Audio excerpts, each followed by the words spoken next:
Black Star Network is here. Hold no punches. I'm real revolutionary right now. Support this man, Black Media. He makes sure that our stories are told. Thank you for being the voice of Black America, Roland. Stay black. I love y'all. All momentum we have now, we have to keep this going. The video looks phenomenal. See, there's a difference between Black Star Network and Black-owned media and something like CNN. You can't be Black-owned media and be scared. It's time to be smart. Bring your eyeballs home. You dig?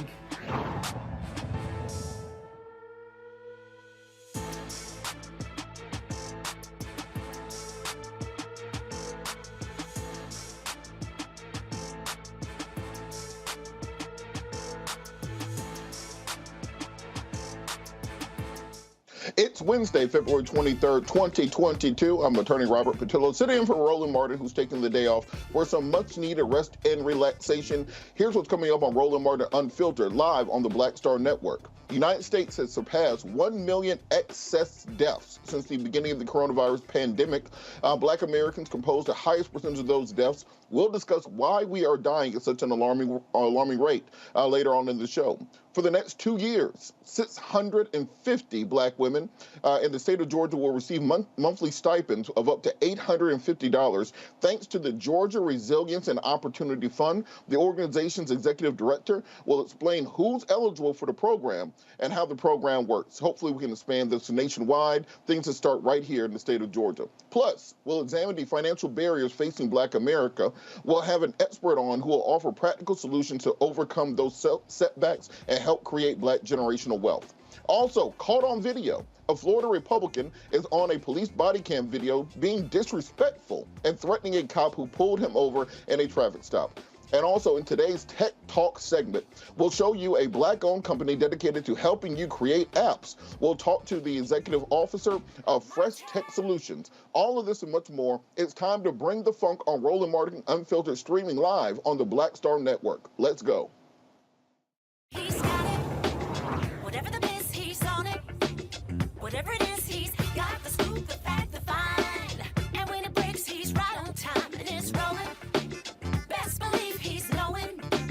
Putting it down from sports to news to politics. With entertainment just for kicks, he's rolling. It's on go, y'all. It's Roland Martin, yeah. Rolling with Roland now. He's funk, he's fresh, he's real, the best, you know he's Roland Martin now.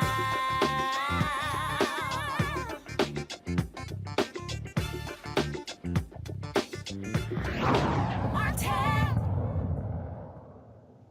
All right, everybody, we are, 3 years into this COVID-19 pandemic. It seems like it's been 100, but the numbers keep coming in. The statistics keep showing us that the United States has had more than 1 million excess deaths since the start of the pandemic.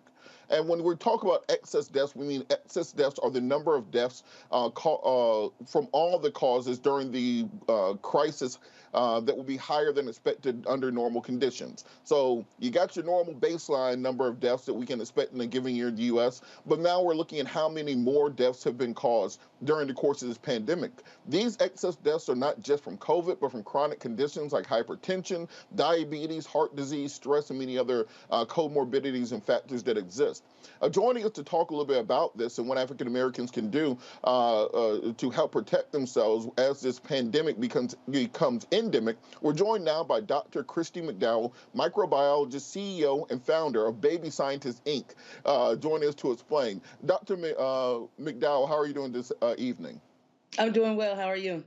I'm doing great. So can you kind of explain what they are talking about when they say excess deaths and why it affects the African American community so distinctly? Yes, I mean, the excess deaths are the deaths that are above what would normally be expected. And unfortunately, African Americans fall into that category and are a high number of those deaths. And it's because of a lot of us are in low socioeconomic communities, underserved communities. And what does underserved mean? It means that we don't have good education. We don't have good health care. We don't have local clinics in our communities that we can walk to, that we can drive to quickly. We don't have access to good health care. And when we do go to the hospitals, we're turned away because a lot of the times they don't believe us when we say we have, the illnesses that we do. And so therefore we suffer more in these type of situations than other communities. The other thing is, thinking about the government and different states and how they handled the pandemic, a lot of the states were denying it. I'm thinking about my home state of Oklahoma, who had a Republican governor who, bought a lot of hydroxychloroquine. So if you have a lot of people that are going to the hospitals and the ERs, they're getting this drug that doesn't even work instead of getting the drugs, the antiviral drugs and the other antibodies that can help, people survive. And unfortunately, that is something that contributed to the number of Black people and people of color becoming, dying to this virus. So before the pandemic, healthcare in the African American community was already in a crisis position. How did the pandemic make it even worse? How did we end up being, it seems like in every bad statistics, we're always leading out front. How did it get worse during the pandemic for the African American community? And then follow up, what can we do to start working towards remedying these things? One thing that the pandemic did do was a lot of businesses closed. And so a lot of us lost our jobs.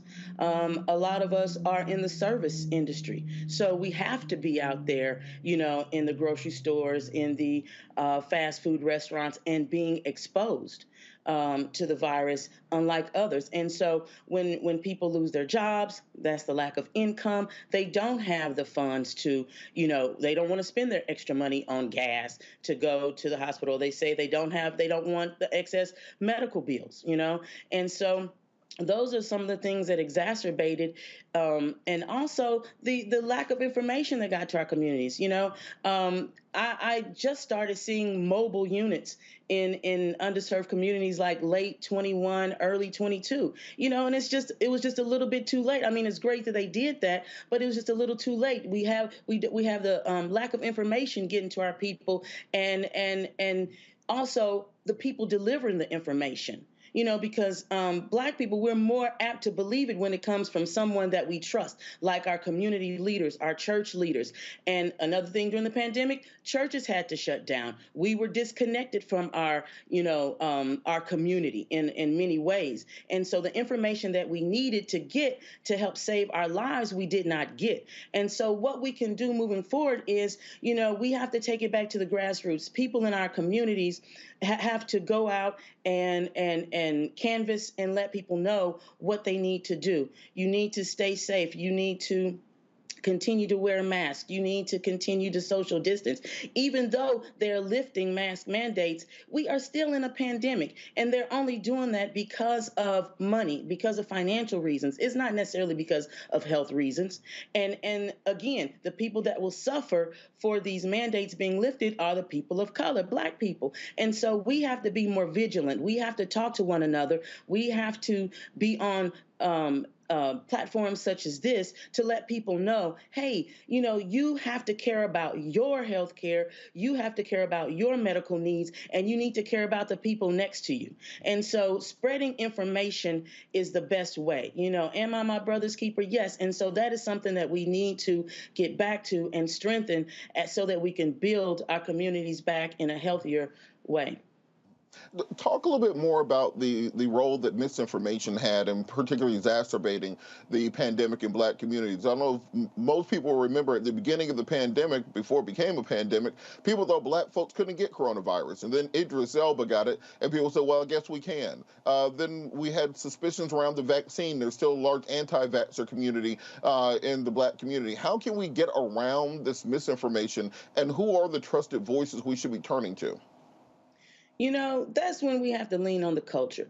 A lot of our, leaders in, the music, entertainment industry, we're always on social media. The people, and that was one of the problems that exacerbated the issues for our community, is that our people were spreading these lies and misinformation about the vaccine and what we needed to do. And that was something that really irritated me, because I'm like, I know T.I. was one person. I love T.I., but he was saying, oh, all you have to do is boil, water with lemons and breathe it in, and that'll kill the virus in your nose, and you'll be fine. And it was many other people that were spreading things such as that and 5G. And so one other thing is that, a lot of people in our community don't have access to the internet. They don't have cable. So what do they have? They have their phones. And so they have the apps, and they have the Instagram, the Twitter, and all of those things. And so they're looking and listening to influencers, and those influencers were spreading the misinformation, which was causing more fear in our communities. And so here we are doing a lot of the wrong things, and also it is heightening our fear of the medical community from what our people have suffered in the past, and so those types of things are what, caused a greater issue. And for us to finally get on board and start taking care of ourselves in the manner in which we did, being that we were in a pandemic and that this virus was real. Can you talk a little bit about what you guys are doing at Baby Scientist Inc. and how people can use those resources there to get better informed? Yes, most definitely.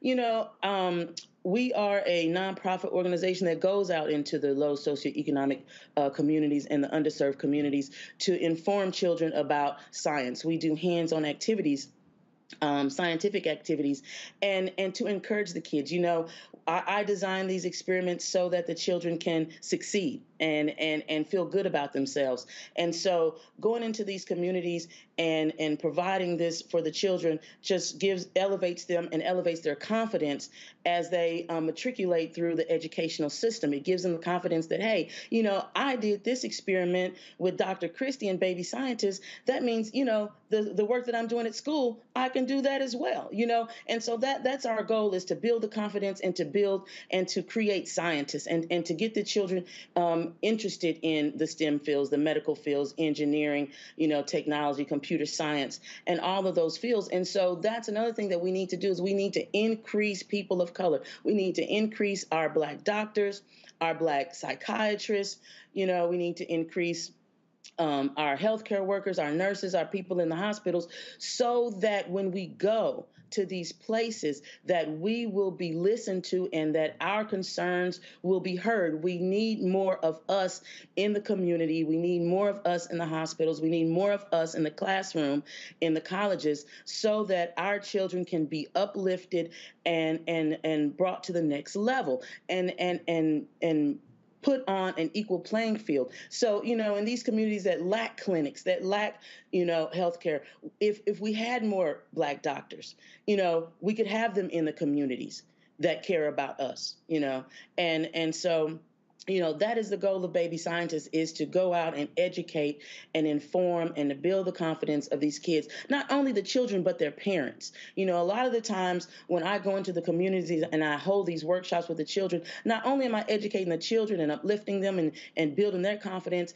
but I'm also educating the parents. And so it's small, you know, companies like me and others out there that are vital to spreading good information, vital information, and to spread knowledge and confidence to our people, so that we can be more in the communities and in these medical fields and other positions to help our people when times like these come about. All right, and so before we run out of time, how can people follow you online? How can people get in contact with you? You know, plug away. Okay, cool. I am on Instagram at babyscientist_org. I am on the internet, babyscientist.org, babyscientistcamps.org. I am on Facebook at Baby Scientist, and so you can find me on those platforms. All right, thank you so much, Dr. Christy McDowell, microbiologist and CEO, founder of Baby Scientist, Inc. We're going to go to our panel. Thank you so much, Dr. McDowell. We're going to go to our panel today.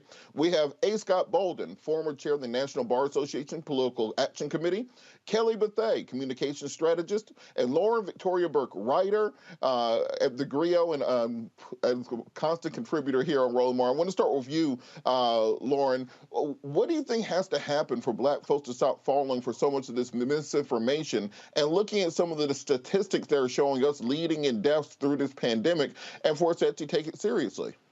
Well, there should have been an investment in the Black community with regard to information specifically targeted to the Black community.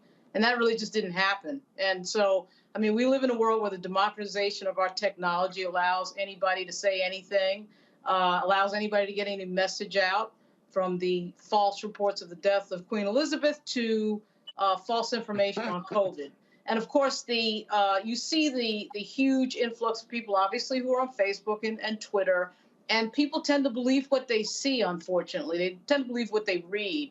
And, you know, everybody involved in informing people in the community with regard to COVID, whether it was Anthony Fauci or anybody else, was at a huge disadvantage because they're up against all of those distractions in American life. And misinformation and deliberate disinformation is a thing. It's a real thing. It's deliberate. And unfortunately, this crisis started with a president President Trump, who was not particularly interested in acknowledging the full scale of the importance of this pandemic, which of course is now, we're now nearing the 1 million mark of deaths in the United States.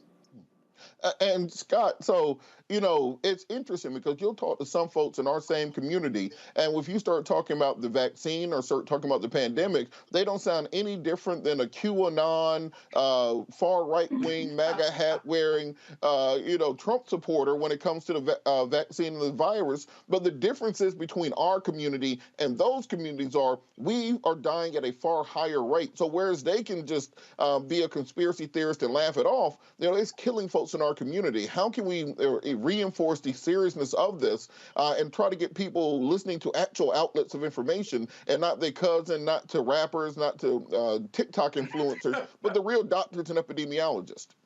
Well, I think my good friend Lauren has said it best, but let me add on to it, because I believe black folks and white folks who are anti-vaxxers, and I say both. I used to say that the anti-vaxxers were white conservative Trump supporters, but as I've gotten through 2 years of COVID, I must tell you, there are a lot of black people who are anti-vaxxers for a lot of different reasons. When I hear the rappers or the hip hop artists say, I need to study up on it more, like they're medical students, like if they read more, somehow they're going to get a better understanding, and therefore they're going to go get vaccinated or boosted. And they have millions of followers on social media. And so we have to look within. We have to be conservative. We have to review and do some internal diagnostics on we as a people, as a community, take responsibility and say, this is crazy. This isn't about me. It's about keeping my brothers and sisters in my community safer. And then there's also the reality check or credibility check. And what is that? That is the same people, black and white, right, who will buy weed on the street, who will inject heroin with fentanyl in their veins or snort a drug like cocaine. Those are drugs that are unsourced, but they'll do that in a heartbeat. And yet when it comes to the vaccination, say, no, I need to study more, or I don't know the source of it. And there are lots of things we put in our bodies that are not well sourced, if you will. I think the First Amendment, right, is a real problem and challenge for this pathogen and for us getting the herd immunity. We've given up on herd immunity. We're now just trying to manage it, and we're going to be managing this pathogen for quite some time. And so I think another part of what Lauren said is really about taking personal responsibility. Kelly, it's interesting to Scott's point about personal responsibility. It seems that whenever doctors or the government tell folks to not do something that they don't want to do, they will find any excuse not to do it. We've known from the beginning of the pandemic, look, if you don't want to get sick, stay home, stay away from people. People, for some reason, want to both do what they want and then be mad at the result of the pandemic not going away. How can we get people to understand that there are just certain public health things that you have to do now that you didn't have to do before, and that's the only way to get out of this? I think this stems from one of the only examples, one of the only times that I can actually say this and it's viable, a trickle-down effect. Like something like this comes from the top down.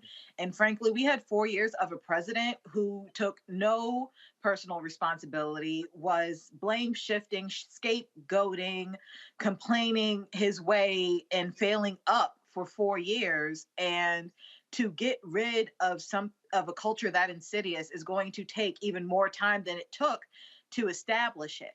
So it is unfortunate that we had leadership for almost 5 years in which, frankly, they did not care and were oblivious to themselves not caring. So to go from a culture like that to one of responsibility again and actually having America be remotely sane again, that's going to take some time. But in the meantime, it really is just kind of having to go through it. You can't make people do what they don't want to do anymore. You know what I mean? Like it is now almost feeling like a free-for-all. The unity of the United States is even more fractured than it was before 45. So where do we go from here? I'm not entirely sure, but we got to go somewhere. I think that's the general opinion that all of us have gotten to. So let's move on to the trial of Brent Hankinson. So nearly 2 years after the botched raid that killed Breonna Taylor, the only officer facing criminal charges is standing trial. So the former officer, Brent Hankinson, is charged with wanton endangerment for shooting through Taylor's apartment into the neighbor's home. If you remember when this happened, everyone was frankly shocked that the only person charged wasn't charged for killing Breonna Taylor, but for endangering someone in the following apartment. So during opening statements, prosecutors argued that Taylor should still be here despite the case not being focused on her death. However, the defense argues that all Hankinson's actions during the raid were justified. Let's hear some of the opening statements. This is not a case to decide who is responsible for the death of Breonna Taylor. Breonna Taylor should not have died that night. The city of Louisville, in a civil matter which I spoke about yesterday, paid millions of dollars to Breonna Taylor's family. But the money did not bring her back. Nothing will. This is not a case about the search warrant for Breonna Taylor's apartment, other than you will hear it was a valid search warrant signed by a judge. I think after you've heard all the evidence, rather than go down the path that Ms. Whaley wants you to go down and find him guilty of wanton endangerment 3 times over, you're going to find that go down the path that we suggest you go down and find that he was justified. His actions were reasonable and justified given the chaotic situation he was in. And we're going to hear from a number of officers, I believe, who are firearms instructors and range instructors, who are going to say that there are certain rules that you have to follow when you're discharging a weapon, whether you're a police officer or just a citizen who's out shooting. There are certain basic rules. We aren't going to dispute any of that. But the officers go through training, and I'll tell you one thing that none of these people are going to say is that they are trained under circumstances such as existed on March 13th, 2020 in Breonna Taylor's apartment. Now, because of much of the pretrial publicity, Hankinson's jury was selected from a larger than normal jury pool. 10 men and 5 women will hear the evidence and decide Hankinson's fate. The 3 counts of wanton endangerment are low-level felonies, punishable by only up to a maximum of 5 years in prison. No one involved in the raid has been directly charged with Breonna Taylor's death, but this is the only opportunity for anyone to be punished at all as a result of the quote-unquote botched raid. I'm going to go to you first, Scott. What's your impression of this case, and what should people be looking for as this goes to trial? Well, I think it's a really tough case for the prosecution. The jury's got to understand that Hankinson is not charged with felony murder or even manslaughter. He's charged with wanton endangerment. And he was the one of 3 officers that fired shots into the apartment building. What the jury's going to struggle with is, well, if he's one of 3, why weren't the other 2 charged with wanton endangerment or some other felony that you're going to argue that Hankinson was responsible for Breonna Taylor's death, but he's not charged with manslaughter or murder, and the other 2 officers simply are not there. You're going to have to weave that story to convince the jury that raising the question of why am I here is a real issue. Of course, Hankinson's defense is going to be, it was crazy that night. It was a raid. There were shots fired. I was firing shots to protect my fellow police officers.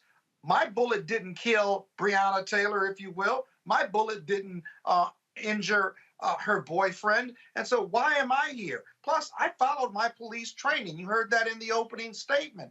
And so the high bar of guilty, of being found guilty beyond a reasonable doubt is going to be a real challenge here. I think Hankinson should be held responsible, but proving justice or getting justice in this case is going to be just as hard as the Kentucky AG has found to be able to charge these 2 other officers. We'll have to sit tight and watch and see. The government's got to put on a perfect case and be perfect in their performance to obtain these low-level felony convictions. Mm. And so, Kelly, what's your take on even it being such low-level felonies? Because at the end of the day, nobody's actually being charged with killing Breonna Taylor. It's the kind of the ancillary issues that are really being brought to trial. What does it say about our criminal justice system, where all you can get is the low-level felonies, and even those convictions look like they're going to be an uphill battle? I think this is one of the rare cases where it's not necessarily a result of a corrupt justice system so much as it is a corrupt attorney general by way of Daniel Cameron, because he had the power to indict everyone involved in that incident to and charge them with murder. And there was plenty of evidence there that he chose not to show the grand jury, and by way of them not having that information, they made the decision that they made and not charge anyone for the death of Breonna Taylor. And what angers me and so many others, I'm sure, infuriating really, is that a wall is getting more justice than a Black woman in this case. Because, like you said, Breonna Taylor's killers, that's not what they're on trial for. They're not on trial for her death. They're on trial because they were reckless and shot a wall, and that endangered a neighbor. That's what they're talking about here. They are saying that a bullet went into a wall and that could have killed somebody, as opposed to the bullet that went into Breonna Taylor and killed her. So this entire case really is at the fault of Daniel Cameron, not necessarily the justice system. The justice system itself actually could have given Breonna Taylor's family justice in this case, and the AG chose not to go that route. So here we are. Lauren, we've seen this continuously when it comes to the deaths of African American women, particularly in the hands of law enforcement and the refusal to even investigate that often. What should be done from a public policy standpoint to start protecting the lives of African American women? Because we've seen a lot of movement around protecting Black men. How can we build the movement stronger around protecting Black women? Well, actually, if you look at the statistics, it's Black men who are the victims of police violence historically and present day. This is not to take anything away from Breonna Taylor's situation. She should not be dead. This is an outrageous incident. She had nothing to do with anything and got shot, you know. And as somebody who is the daughter of a law enforcement officer and the girlfriend of a law enforcement officer, I am sort of generally aware of the fact that when you unholster your gun, you're supposed to know exactly what you are about to do with that gun. And this idea that we're spraying bullets in the room and Breonna Taylor, an innocent party, gets killed is outrageous. I mean, it's absolutely outrageous. But to get back to what Scott said, and realizing that it's unpopular to say, but in fact, our law enforcement does, in fact, have a license to kill, unfortunately. They do. And to get back to what Scott said, they're going to have to prove negligence, and they're going to have to prove a violation of police procedure in this incident. That's going to be really difficult to do, given that the witness that they killed, of course, during this ridiculous incident, Breonna Taylor, one of the witnesses, is not here to say anything. And that's why these cities now have become accustomed to giving out money, and then no individual person ever has to pay a price for somebody's death and somebody's life ending. I mean, it's ridiculous, but I'm not sure how they're going to prove that this officer violated police procedure. And I'm not sure how they're going to prove that he was negligent. I think it's going to be extremely difficult to do that, even given the fact that Breonna Taylor should be here with us today and should not be dead. Of course she shouldn't be. Of course, we all are aware of the fact that the no-knock warrant laws did change in that jurisdiction as a result of this, but it shouldn't have taken that. This shouldn't have happened. It's like a mere lock. It's the same ridiculous thing. The wrong person is shot. They're in the wrong place.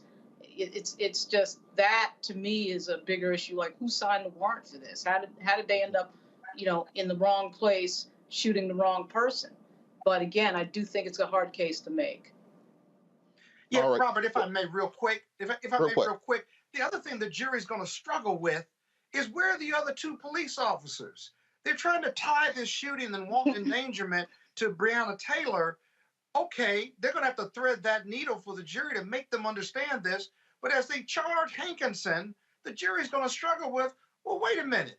Where are the other two officers? The one who shot Breonna Taylor. Why am I prosecuting or why am I determining the fate of Hankinson when I ought to be determining the fate of all three police officers because of the publicity we've seen and because of what really happened that night? It was a cluster F, if you will, and made worse by the Attorney General, who really mischarged and did a poor job of presenting all the facts and witnesses to the grand jury. And so I think he's made it hard. The AG for Kentucky made it harder to get a conviction versus easier to get a conviction for this one police officer, Hankinson.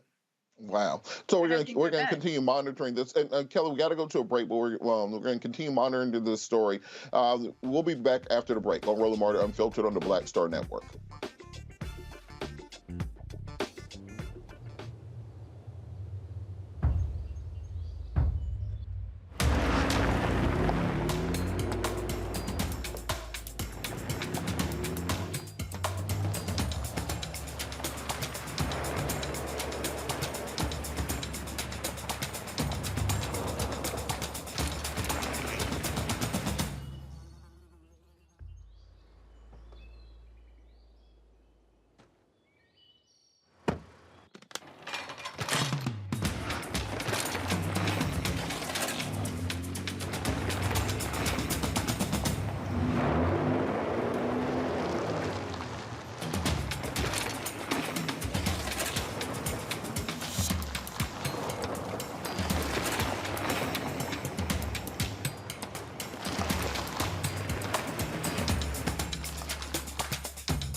Don't you think it's time to get wealthy?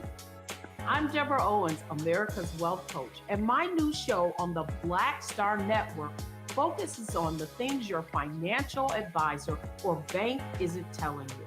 So watch Get Wealthy on the Black Star Network.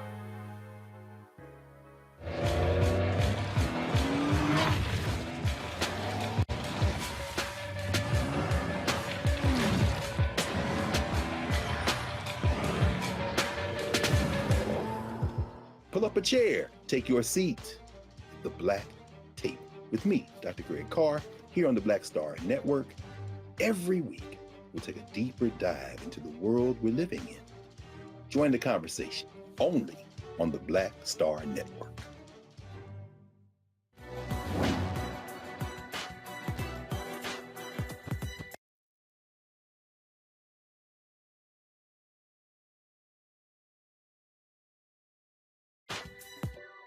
In her hands, Black residents in Atlanta are 4 times more likely to be living in poverty than their white counterparts. A new initiative by the Georgia Resilience and Opportunity Fund is attempting to change that narrative with 650 Black women in Georgia. For the next 2 years, the women will receive a monthly stipend of $850 as part of a program called In Her Hands, whose goal is to reduce the racial wealth gap among Black women. Joining us from Atlanta to tell us more about this program is the Executive Director of the Georgia Resiliency and Opportunity Fund, Hope Willensack. Hope, how are you doing this evening?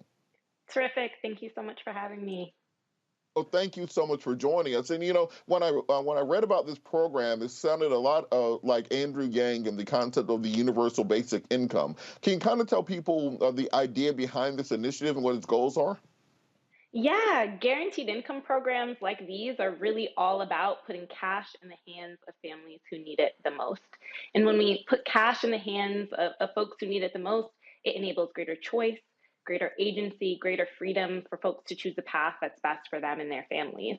And so this program was developed with community members with really that goal in mind, that while there are some supports that exist to help those experiencing financial insecurity, really cash is a powerful tool for changing outcomes, not only for individuals, but for their families and their communities. Now, you know, there was always this idea, particularly back in, the 70s, 80s, 90s, that, well, if you're going to help people, you put it through a program. You can't just give them money because then they'll spend it on something that they shouldn't be spending it on. So almost paternalistic, the nature of help back then. Can you kind of talk about why it's important to give people cash instead of working these things through programs? Exactly. That's exactly it. What we found is that although there are various supports, maybe these are services, maybe these are in-kind resources like a housing benefit or food benefit like food stamps, people really need the flexibility of cash to use as they know best, whether that is investing in a better car, whether that is first month, last month for a new apartment, whether that's to explore job opportunities, business opportunities. Really, our current social safety net and a lot of current services really dictate how the cash is spent, or really dictate how resources and how supports are spent. And what we heard from community members is that there was this piece of flexibility that was really missing. And so we're excited that our program can offer some of that and remove some of the paternalism that's embedded, because we know some of that paternalism is with the misconception that people will misuse the money. And what we've really found is that if we approach solutions from a trust-based perspective and from the idea that people know best what they need, we can have different outcomes. We can really start grasping at the root of systemic inequality. Well, let's address some of those criticisms, because I'm sure somebody is out there thinking right now, well, I don't want my money going so somebody can lay around drinking and smoking and doing drugs. What are the safeguards in place to help people who do receive funds to use it properly and not kind of in this idea that they're just going to waste it away? Yeah, what existing research has found overwhelmingly is that people use cash like guaranteed income programs for their basic needs, to cover things that they need for themselves and their families, whether that's school clothes, to pay their bills, to cover things that they need in their life. Cash is one of the most studied anti-poverty policies globally. There's over 300 studies, fewer in the U.S., but this is emerging in the U.S. a little bit more. And what we found is people really use it to cover their needs.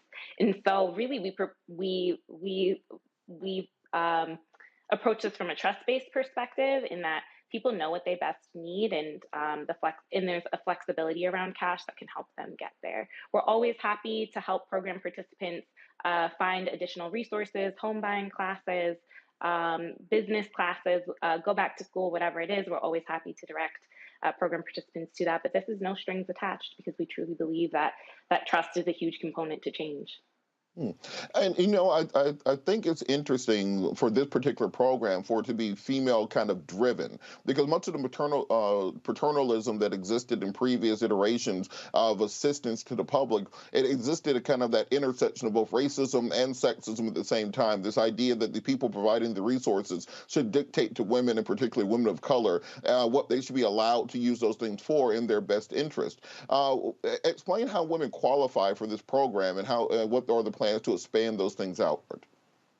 Exactly. That's exactly correct. Many of the social safety net systems and supports that we have now are not only exclusionary by design for Black folks, but we're designed often intentionally to keep Black women in particular out. And so our program really believes that we should focus and start policy change on the communities that have been pushed furthest to the margins. When you look at economic outcomes, although Black women, we are resilient, we're resourceful, and we know how to make a dollar stretch probably better than anybody else. The trends are staggering. Black women make 63 cents to their white men counterparts, and they're one of the most likely groups to live in poverty, and one of the most likely groups to be stuck in poverty. So it's really important to us that this program focused on a group experiencing some of the most acute impacts of economic insecurity.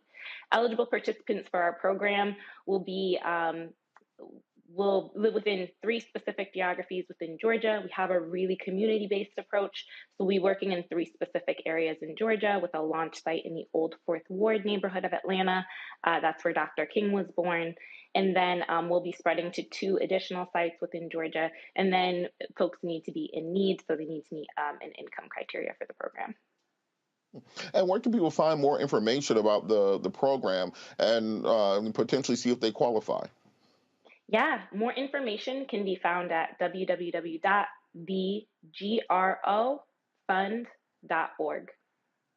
All right. And just lastly, for people who maybe are in other jurisdictions or other states where they think this is a great idea and would love to provide it for their communities, how can they get started on an initiative of this nature?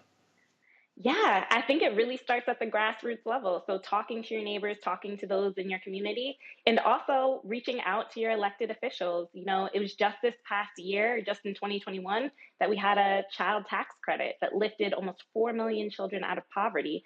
In January, 3.7 million children fell back into poverty when the child tax credit ended, 25% of which were Black children. And so these problems are not immutable. Organize with those in your community to either maybe get a program started in your area or to advocate at the federal level. We can certainly make policy change. We can develop new programs.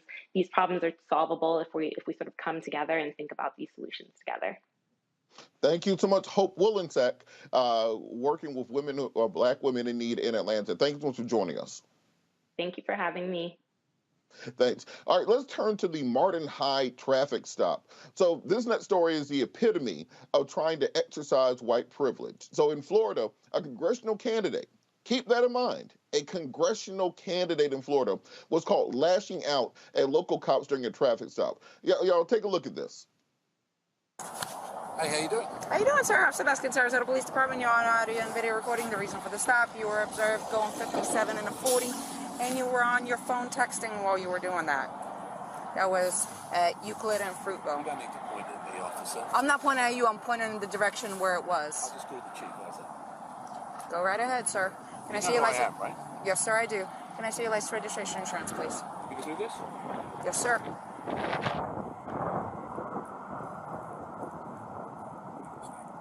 I'm sorry? I still have a job to do, sir. Yeah, what's your name? Officer Veskin, it's going to be on the citation. Can I see your insurance, registration, and your license, please? Sir, can I have your paperwork, please? 7 years, sir.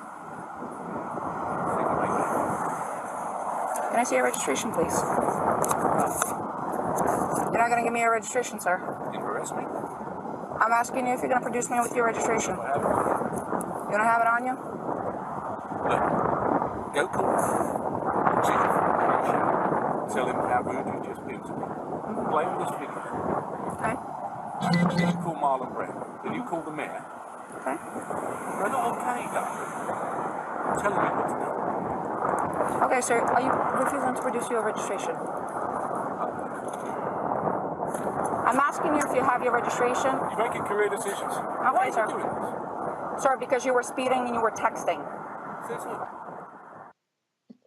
You know, that's Martin Hyde, a right-wing populist, one of those Tea Party MAGA folks who had the support of Michael Flynn, had the support of Roger Stone. That he actually thought that his status would prevent him from being ticketed by the officer. You know, these folks always talk about back the blue until they're the people on the other side of the blue. You know, there's always, when it comes to Black Lives Matter, when it comes to police protests, criminal justice reform, well, we stand with law enforcement. When it comes to storming the Capitol, not so much. When it comes to them being actually accountable for the things that they do, not so much. So Hyde has since apologized, and I'm going to read the apology. Just over a week ago, I was stopped by the Sarasota police for speeding. During the stop, I was belligerent and rude to the officer who stopped me. Much interest has been made and shown by local media, and many comments have been made about my behavior.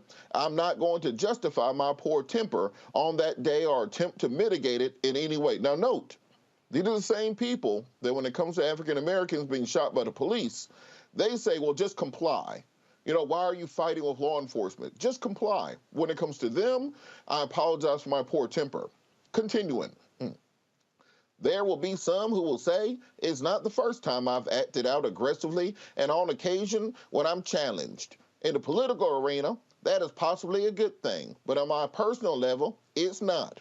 He is admitting that he is a crazy person who gets into fights all the time with random people, and he considers it a political benefit as a far-right wing Republican. I just want you to imagine any Black person running for office anywhere in the country saying, I got a bad temper, I'm just going to keep my bad temper. He continues, I've apologized to the officer in question, and now I'm apologizing to the community as a whole. I'm going to do my utmost to behave better going forward. This is a grown-ass man. This is a grown politician saying, I'm going to do my utmost to behave better in public the way that a 5-year-old would. Continuing, I'm not running away though as that's not in my nature, there's nothing more I can say or will say on this subject other than I'm sorry for any offense caused to anyone. The most non-apology apology. Wow. I'm sorry for any offense that anybody might have felt anywhere. Let's go to the panel. Kelly, what do you think about this congressional candidate and his apology? I think Florida's going to Florida. And this is peak Florida man, if you understand that joke. It does not surprise me. Nothing about Florida surprises me anymore. I have been burned in the past of holding that state to apparently way too high of a standard in regards to tact, in regards to behavior, in regards to morals and values and just common sense. I am no longer ascribing to those things when it comes to this state anymore, because clearly they have none of those things in abundance, as evidenced by Mr. Hyde here. It is unfortunate that the Republican Party as a whole is not going to rally around him and basically tell him to shut up and get in line, similar to how the Democratic Party kind of shut down Howard Dean back in the day when he did that scream in the middle of a rally or a convention or something. I'll never forget that. He was slated to be one of the most powerful Democratic members ever, and he lost control of his emotions in happiness. And the DNC was like, no, you got to go. So the fact that the GOP is not even doing that for someone who was basically, no, he was doing something illegal. And we have heard peep out of the GOP when it comes to this man and his conduct. It is unfortunate that they claim to be the party of morals and values, and they are not holding this man accountable for not having either of those things. Lauren, what does it say? But you are incredibly petty for that accent. Look, we got to make sure people you get the real flavor to it. You got to season it properly and all those things. So, Lauren, what do you think it says that this man Hyde will probably face zero consequences for what he's done? The same party that talks about law and order, the same party that talks about backing the blue. When it comes to a situation like this, they don't have the blues back. Yeah, he'll face zero consequence. This really reminds me of Sandra Bland and what happened during her traffic stop, in which, because she would not put out a cigarette, the officer asked her to get out of the vehicle. Obviously, it's reminiscent of so many videos that we've seen where any sort of disagreement, questioning, sassing of the police officer ends in somebody getting beat up. Obviously, if this was Congresswoman Ilhan Omar, obviously he's not a member of Congress, but still, if this was Ilhan Omar or Maxine Waters on this video, it would be playing nonstop on Fox News over and over again in a loop. And with a lot of police officers and a lot of jurisdiction, that type of exchange would have led to, something a heck of a lot more physical than, her just standing at the window and continuing to talk to him. There's no reason to address anybody like that, whether they're a police officer or not.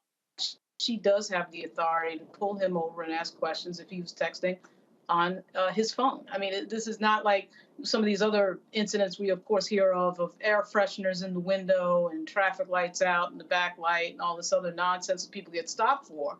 In a lot of jurisdictions, being on your cell phone is now illegal. It is actually a righteous stop that probably would have ended in nothing. He probably would not have been cited for that were it not for the fact that he was running his mouth. He was actually extending this stop for no reason over a petty thing that she probably would have given him a warning on, and he would have driven away. And it turns into, a national viral incident because he's an idiot. So that's what happened with that. Totally unnecessary and ridiculous. And in fact, he was right in his apology. The cop was doing her job. So, Scott, look, we've seen the last several election cycles that for many Republicans, being an idiot does not disqualify you from office. What exactly does it say about our body politics? Or this may actually help him win. I'm sorry, what was your question? Robert, forgive me. Look, We gotta at least pretend we're paying attention. So Scott, what do you think it says when something like this will actually probably help him in a GOP primary? Well, they'll self-identify with him. Your dialect you use, is that really how he talks? If you know? Close enough, probably. Close enough. No, I'm very critical of the police when they act badly. I was impressed with this officer's professionalism because she could have arrested him. I mean, in most jurisdictions, if you disobey a police order, it's a minor arrest, but you could have been arrested.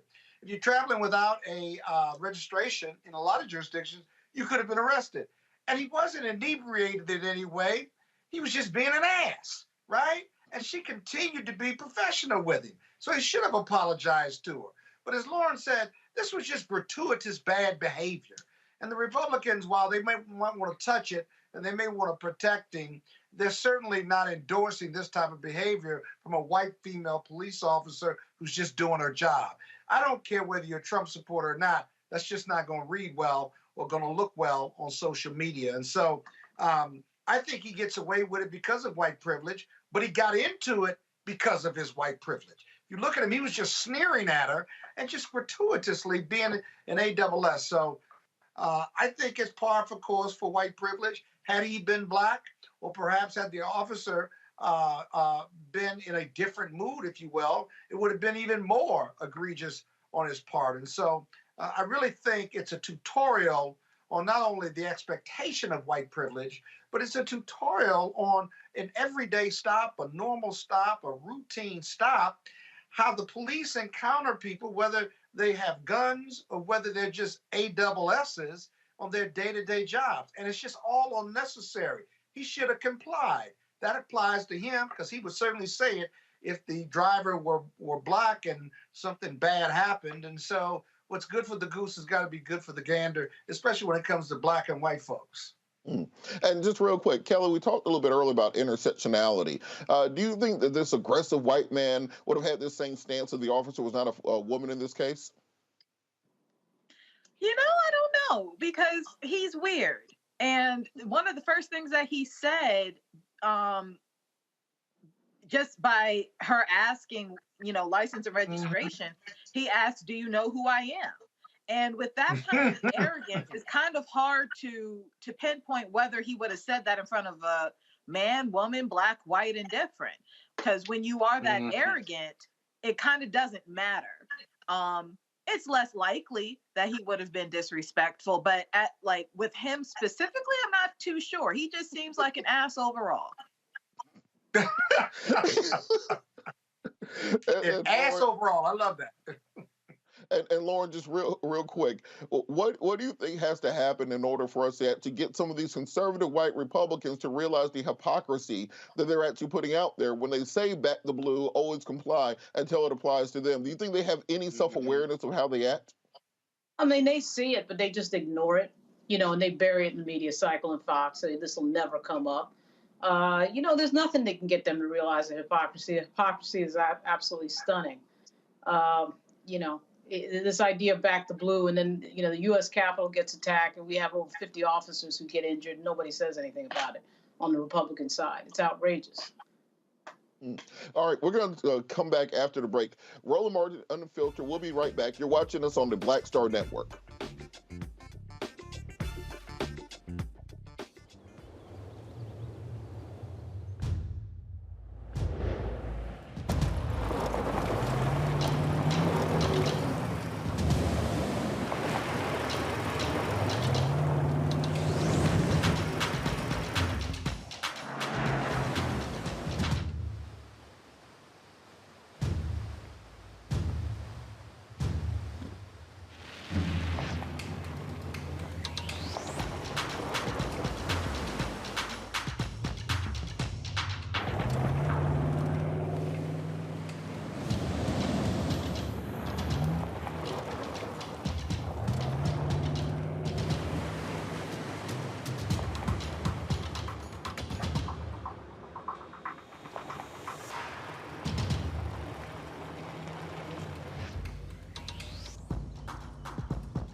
I'm Dr. Jackie Hood Martin, and I have a question for you. Ever feel as if your life is teetering and the weight and pressure of the world is consistently on your shoulders? Well, let me tell you, living a balanced life isn't easy. Join me each Tuesday on Black Star Network for a Balanced Life with Dr. Jackie. We'll laugh together, cry together, pull ourselves together, and cheer each other on. So join me for new shows each Tuesday on Black Star Network, A Balanced Life with Dr. Jackie.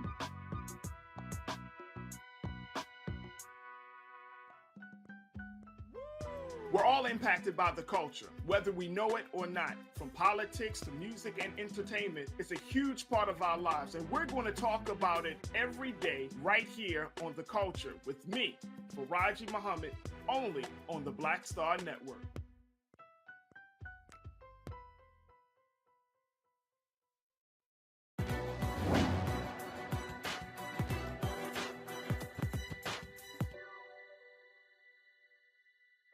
If the majority rules, then the earth belongs to colored people. Physician Charles V. Roman.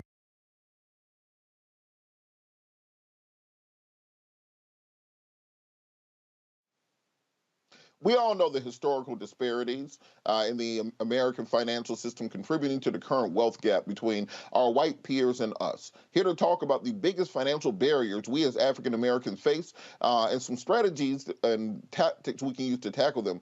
We're joined by Bill Bynum, CEO of Hope Enterprise Corporation, joining us from Birmingham, Alabama. Bill, how are you doing? I'm doing great. How are you?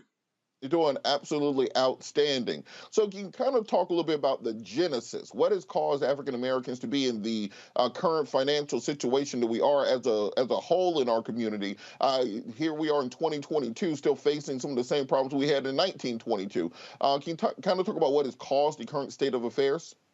No, and I think you got at it right there. It's not just 1922, it's 400 years. We've been struggling to close opportunity gaps that exist in this country that were never, that were never adequately structured to help Black and Brown people succeed. If you look at a map of the Civil War a map of the country prior to the Civil War, you see the worst conditions today, the same places where you had the highest concentration of slaveholding, worse housing conditions, education outcomes, access to grocery stores. And so we've had wealth and opportunity extracted from places where Black people have lived. And in order to climb those economic ladders, you need access to capital. And so if you look at those same areas, it's where you don't have banks. But you do have payday lenders and check cashers. So those who have the least have to pay the most.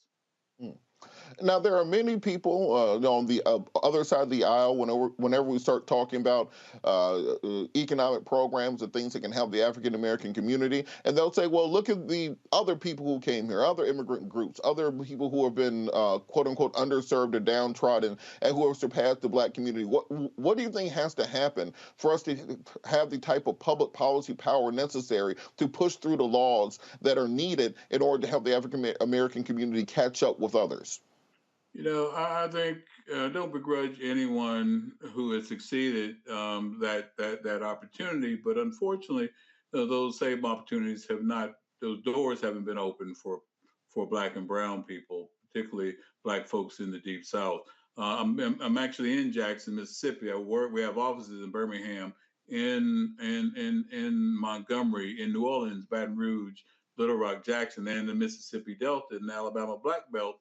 And these are places where you just have not had the kind of investment that it takes for anyone anywhere to succeed.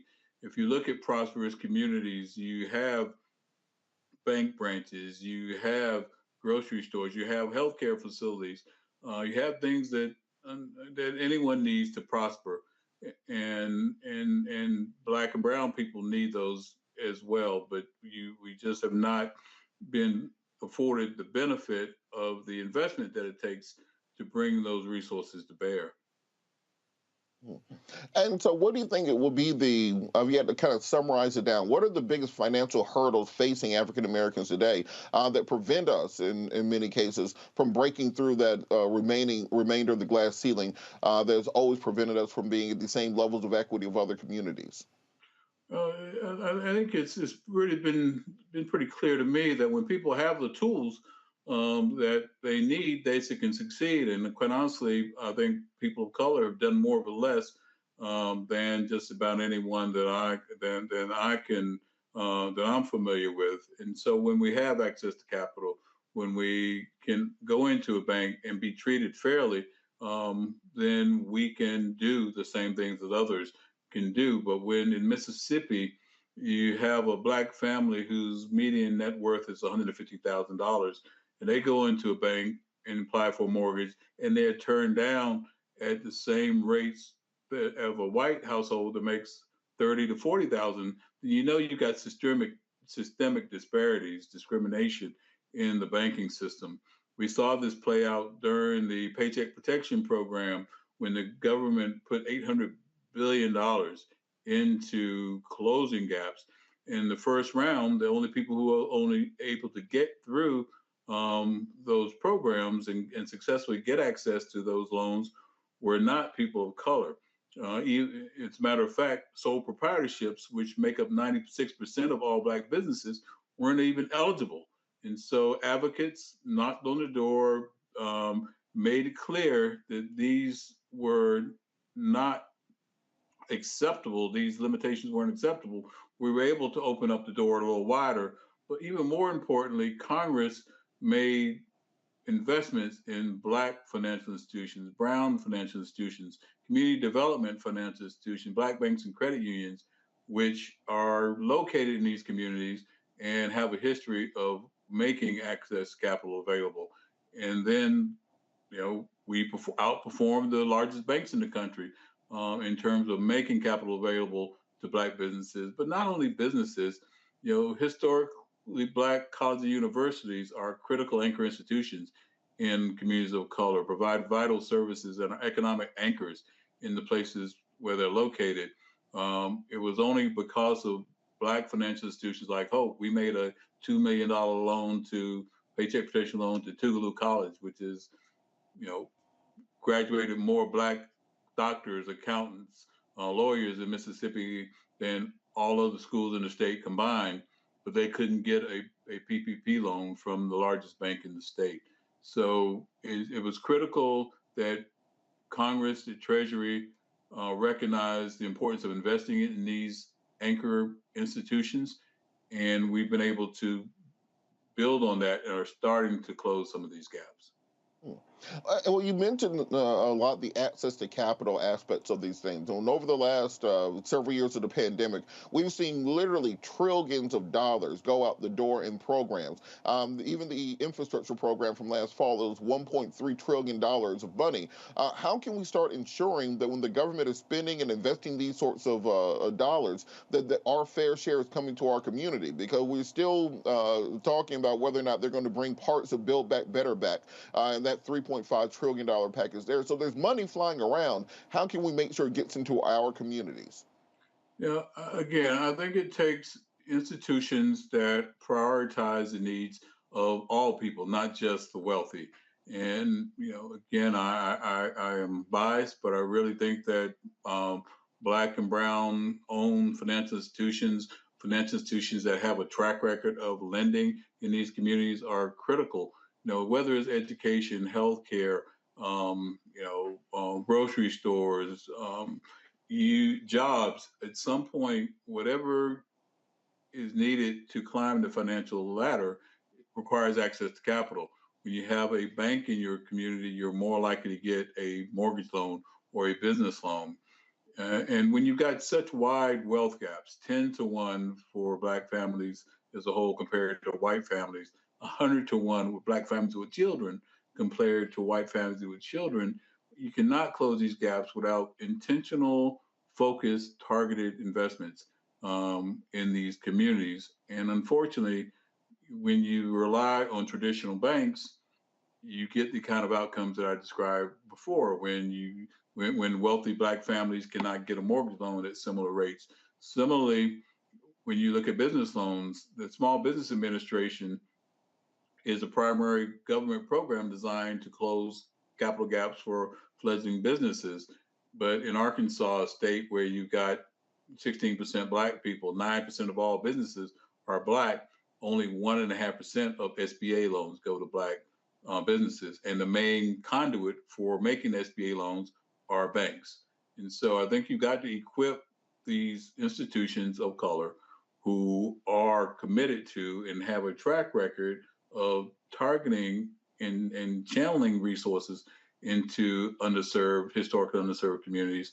If we're adequately capitalized, then we know how to close these opportunity gaps. And it's interesting because Reverend Jackson has this saying where he says kind of the difference between business and sports is that in sports, the playing field is even. The rules are public. The score is made available to everybody, and we can excel in that.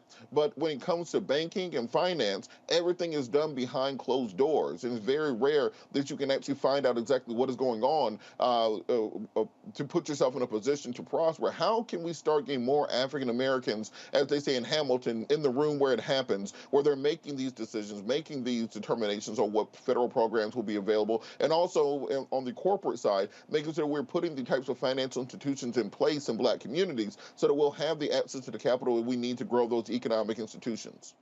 Yeah, I give banks credit when they hire people of color, but I don't think there's a single Black CEO of one of the top 100 banks in the country. And the people who make the decisions are critical, whether it's the hiring decisions, the policy decisions, the lending decisions. And unfortunately, the higher you go in the larger institutions, the less diverse.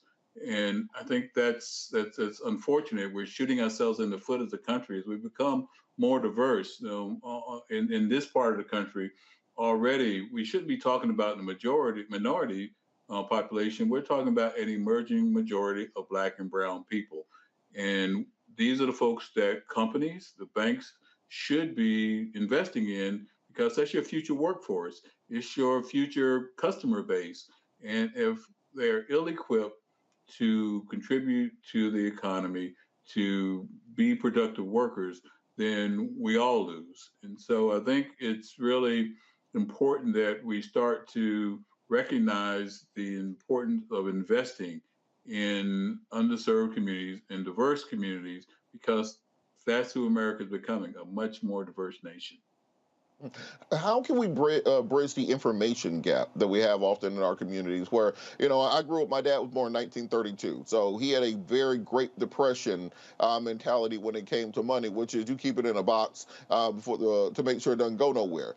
How can we start teaching about investing and stocks and banking at a younger age so we can make sure we have a financially literate population that's better able to take advantage of those things that are available? Again, that's one of the things that I think financial institutions do well. I didn't know what a private banker was until I was introduced to one by a good friend. But quite honestly, no one gets where they succeed by themselves. If you are in a economic distressed community, if you don't have a lawyer in your family, a banker in your church, an accountant in your country club, and you're at a disadvantage compared to people who have those assets to build on. And so we've got to invest in our own communities, make sure that we bring our families, neighbors along and introduce them to tools that help people to save, even if there are wide income and wealth disparities. You've got to be able to preserve what you have. You can't use it and lose it to a predatory lender when you need when you blow out a tire on your car, you go to a petty lender for $200 and you end up owing them $2,000 a few months down the road. You've got to have our own financial institutions that invest in these communities and treat people with respect and don't take them for a ride. And that is all about ownership. Interestingly, when someone has a bank account, when they are homeowners, they vote at higher rates. 90+% of the members of Hope Credit Union voted in the last two elections. I think when you have a stake in the game, you act in your own self-interest. You go to your local town board and you tell them what you need them to do in terms of policies to strengthen your community and your family. And so I think ownership is key, and the only way you can own is when you have access to capital. And so it is vital that we own institutions that are going to invest in our own communities. You think about Dr. King when he was in Memphis. He was making steps to broaden the civil rights justice from the movement from voting rights to economic rights. He encouraged people to take money out of the local banks that weren't benefiting their communities and invest in the Black-owned institutions that were going to support them. And I think that's increasingly important. If an institution is not serving you, then why do you continue to support it? And can you talk a little bit about that exact issue? Because I hear from people all the time where they say, well, I want to put my money in, or I want to invest with Black banks, but I like the amenities of the big bank. You know, I like the being able to travel overseas. I like the 24-hour customer service, those sorts of things. Why is it so important to both support, invest in, and keep your money in Black-owned banking institutions? Well, they reinvest in the communities where we live. They the adage, buy local, reinvest in your community. If your owners are the owners of the financial institution are living in a foreign land or in different state, they're not going to be as attuned with the needs of your community, and the services are not going to be as aligned with your needs. I think that's why I'm biased for credit unions. We exist to not maximize the profit to a few distant shareholders. We reinvest the profits in the owners who are the members of the credit union. And I think that's a model that quite honestly serves us best. Small community banks are more aligned with the needs of their communities. The larger you get, the more distance the owners, then the more distant they are from meeting your needs. And what do you think the number one mistake that kind of derails African Americans from creating the type of generational wealth that we all seek to have? What do you think the number one financial mistake is that we make, and what do you guys do over there at Hope Enterprises to help people from falling for some of these pitfalls?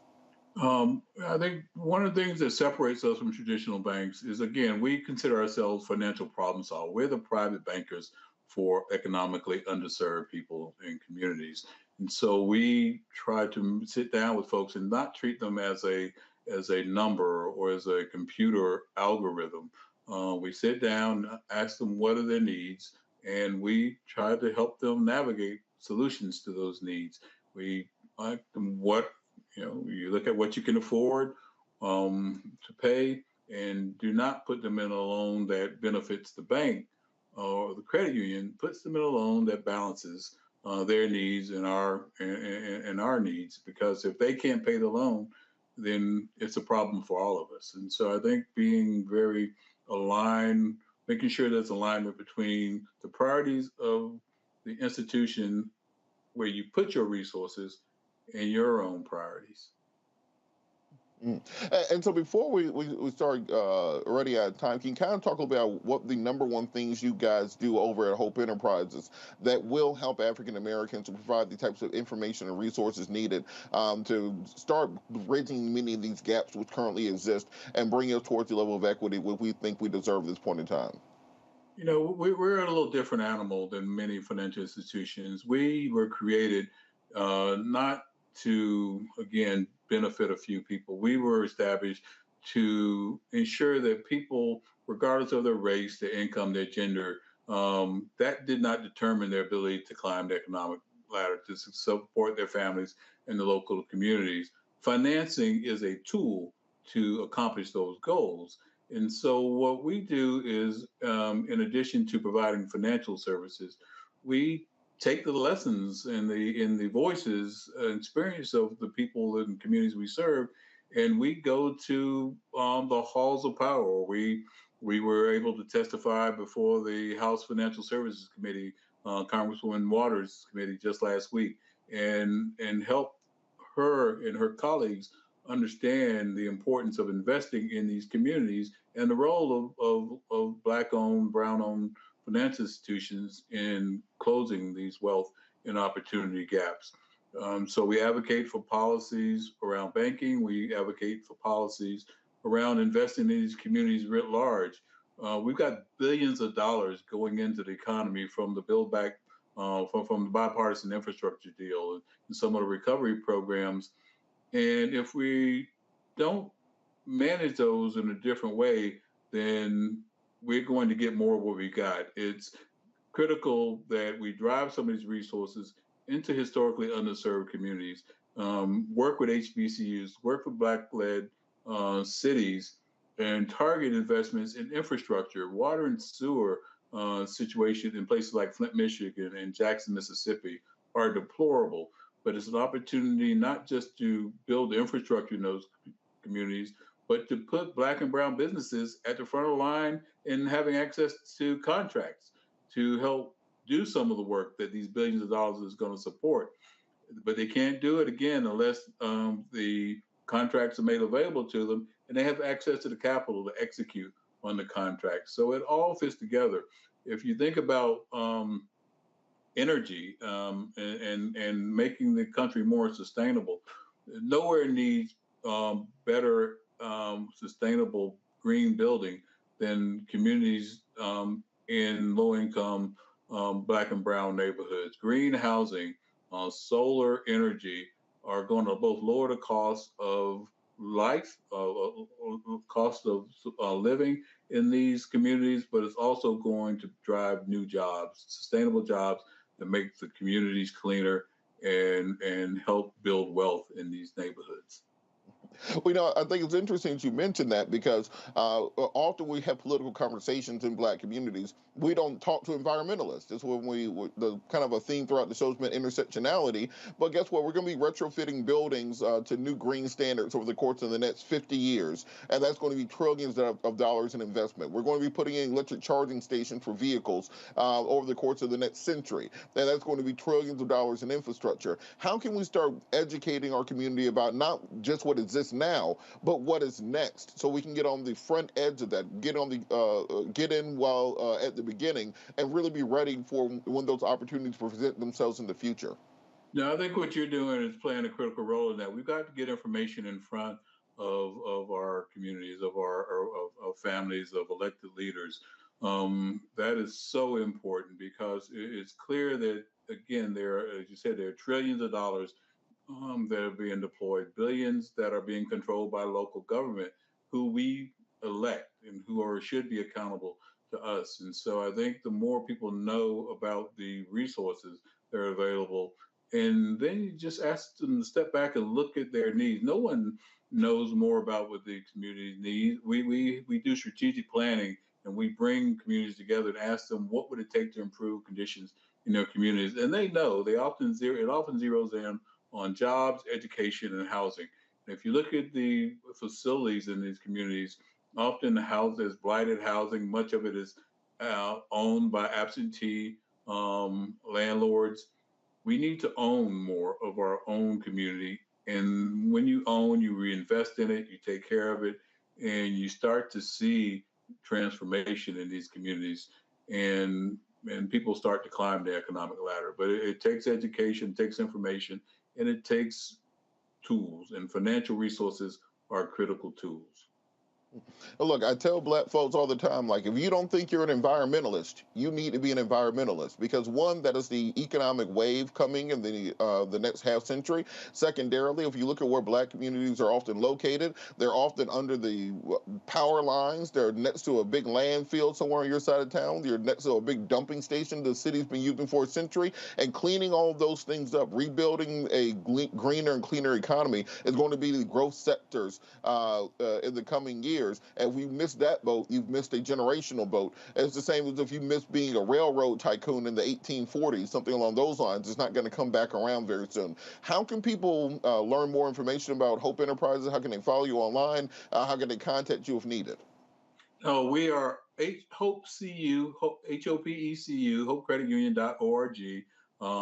Similarly, we're on Twitter. Hope CU Bill is my Twitter handle. We would love to be a resource for people who want to learn more about what we're doing, replicate it in their communities. And we serve communities across the country. We're in Alabama, Louisiana, Mississippi, Arkansas, and Tennessee physically. We have members across the country who support our work and who we do everything we can to close these opportunity gaps. They're deepest in the Deep South, but quite honestly, there's need for the kind of resources and the services that we provide across the country. So please reach out to us at hopecu.org. Thank you so much, Bill Bynum, CEO of Hope Enterprise Corporation, with some very important information on financial literacy and helping bridging the gap in the African American community. We're going to go back to the panel. So, Scott, you're rich. What do you think is the biggest barrier that exists between Black folks and having the palatial estate that you have? Particularly for me, I work for a nonprofit, so I'm broke. Tell us how to get rich like you. That can't be the question. That can't be the question. Where the money at? Tell us how to get it. Well, God, I'm gonna sound like a Republican. First of all, you gotta work hard, and you gotta be good. But I think I don't accept the moniker of rich or wealthy. I find myself as a builder of wealth, and I think long term. Sure, I got a robust litigation practice, but I'm a second generation lawyer, but my family was certainly middle class or lower to middle class. My father was a lawyer and then later a judge. He was a public servant. And so I think being educated and having the aptitude to want to do better than the prior generation is really, really important. And so if I sell legal time, or I sell time for legal services, that doesn't define my income. It's the base of my income. And I'm always looking for other opportunities to build wealth for my daughters and my granddaughter and my family, my immediate family, outside of selling time for legal services, because you can't get rich practicing law. The other thing I think governments, local and federal governments, have a real opportunity to build wealth. That's the Democrat in me. And I think they ought to be providing opportunities for poor people and middle-class people. Rich people take advantage of government handouts already. Let's just be real clear. And so do companies. No wealthy person who got rich on a concept or corporation without corporate welfare, however you define it.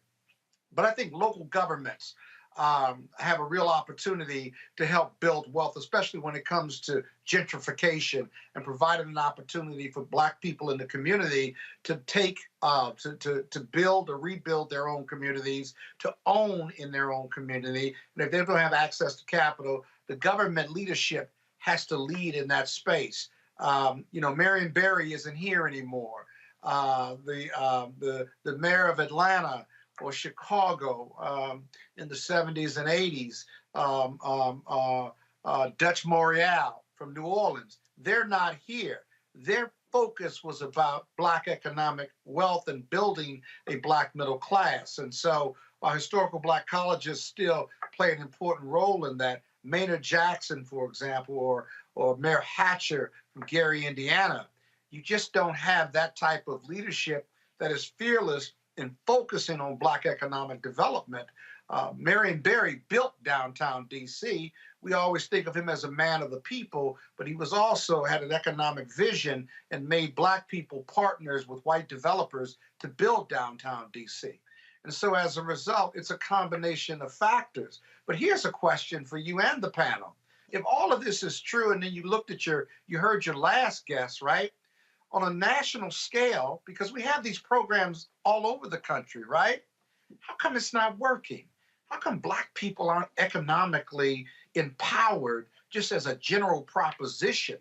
Racism still runs its course, no doubt about that. But with all these nonprofit helps and empowerment programs, how come it's not working for Black people on a mass scale?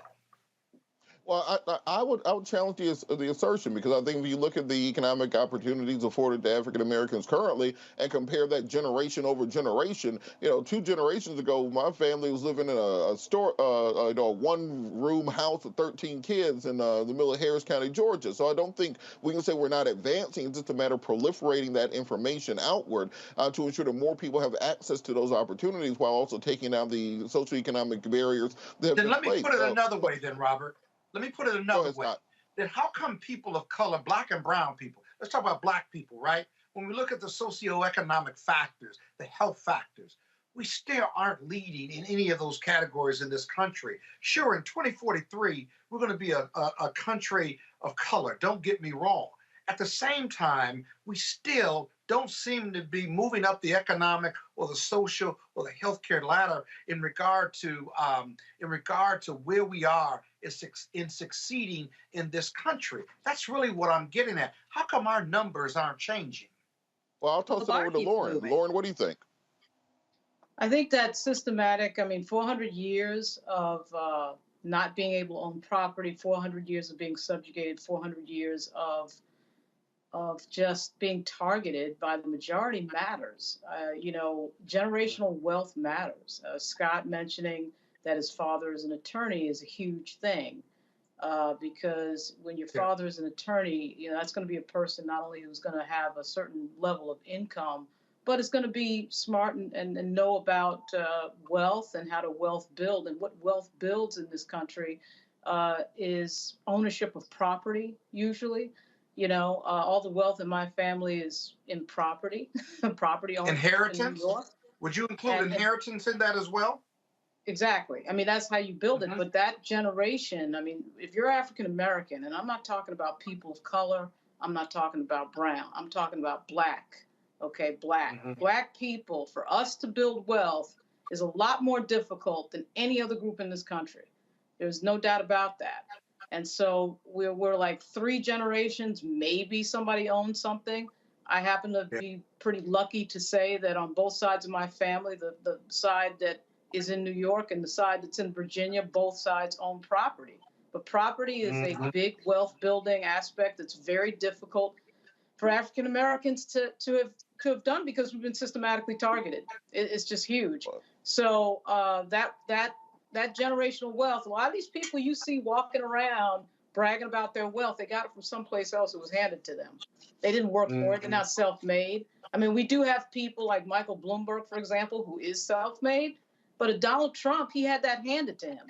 He's born on third base and acting like he hit a triple. But so for Black Americans, it's a lot harder than for any other group, and we know that. Robert, I'll tell you something else too. That Roland says all the time, right? He makes a decent amount of economic money and entrepreneurial, but he talks about Black people who are successful, whether they're athletes, lawyers, or doctors, that bringing the family along, the cost of maintaining their family, because who aren't doing as well as him, is a cost. He took you and me, and I think Lord was there, he took us through a cost assessment of, I think, his nieces, if you will, who had some family challenges, and he was taking care of them at one point. And he talked about that's a financial drain on those of us, individuals in a family who have some workable income, if you will, or have not just inheritance, but make a decent living. Bringing others along as you go along in your family can also be a hindrance, if you will. I got a brother that is a challenge. I just paid his rent. He's 5 years younger than me. And I got to tell you, we all got him in our family. Scott, did you have to put your brother on? Scott, did you have to put your brother on blast, or you just want that money back right now? Because it seemed like you were just telling him on TV that you want the money back now. I wanted to take it back. Just making sure that you went all the way around the barn to just say you want your money back. So just Scott's brother give him his damn money. I didn't say his name. He know who he is. I love him. There's a limited pool of people who are your brothers. So just let him know. Run that money. Kelly, look, you're a millennial like I am. And we very much are the most successful, miserable. Aren't you a millennial? Yes. Yes. You're a millennial, like I am. And I've said before, the millennials have to be the most successful, miserable people that I've ever run into. Sure. What do you think it says when our generation, very much, despite all the degrees and the jobs, still have not broken through that glass ceiling that's existed for African Americans economically in this country? For sure, the most miserable, successful people. That is so accurate, um, because that's what I was going through all day today. But I digress. To answer your question, most frankly, the bar just keeps moving for us. And there has never been a point in time in our generation, in our timeline of our generation, in which the bar was just there and we could reach it and actually build upon it. We are actually, if I'm not mistaken, we are like one of the only generations in history that has not had a break of peace, like ever. You know, like for a lot of us, like you had 9/11, and then you had Afghan war, and then you had the Iraq war, and then you had the recession, and then you had the tail end of the recession, and then you had Obama who was trying to clean up the recession, and then right after Obama you have Trump, and now we're in COVID. Where do we get the plateau to grow? Where do we get the breathing room to just be like, okay, let me just focus for a minute? We've never had that luxury. We have never had a break. And in tandem with that, education has been more accessible, but more accessible basically just means more loans. It doesn't mean more scholarship. It means more loans. Expensive. That's right. It's More expensive. way more expensive. And I know people, myself included, who are in six-figure debt. I have a friend who's in $500,000 in debt just because she wanted to be a lawyer. And we don't have a way of paying that back before we die. You know what I'm saying? So, yeah, we are successful on paper, but we are miserable because we can't enjoy our success. So, you know, I come from a background similar to what Scott was talking about. My parents were solid middle class. They worked their way up. They were able to take advantage of the economies within. I'm not going to go into my family stuff right now, but let it suffice to say that they are not where they were when I was growing up, you know, and not in the best way. Yeah. You know what I'm saying? So again, that goes back to it never plateaued for us to just enjoy and save and move forward. So the question really is, you know, how self-made are you when the doors were available to you fully?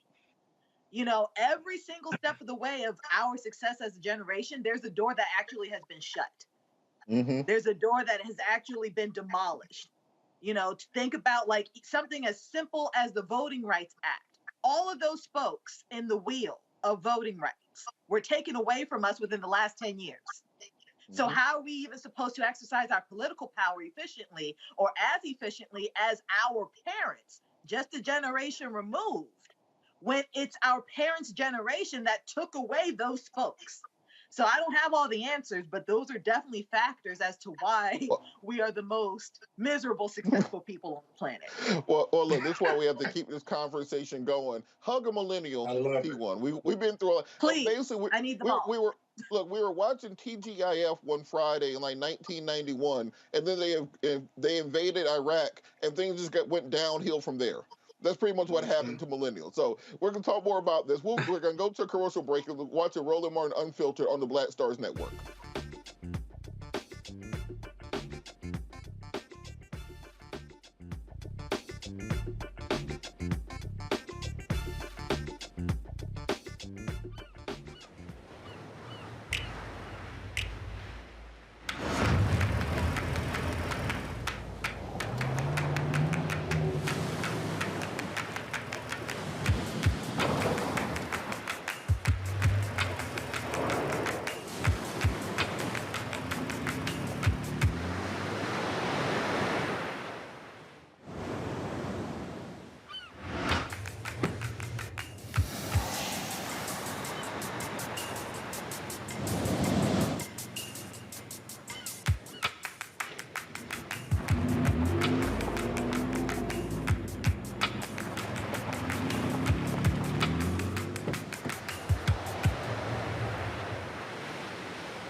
Don't you think it's time to get wealthy?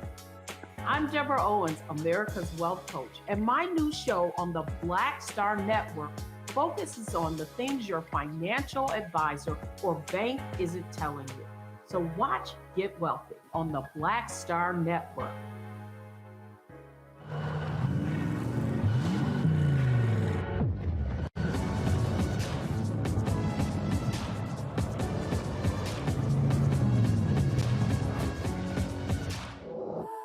Pull up a chair, take your seat.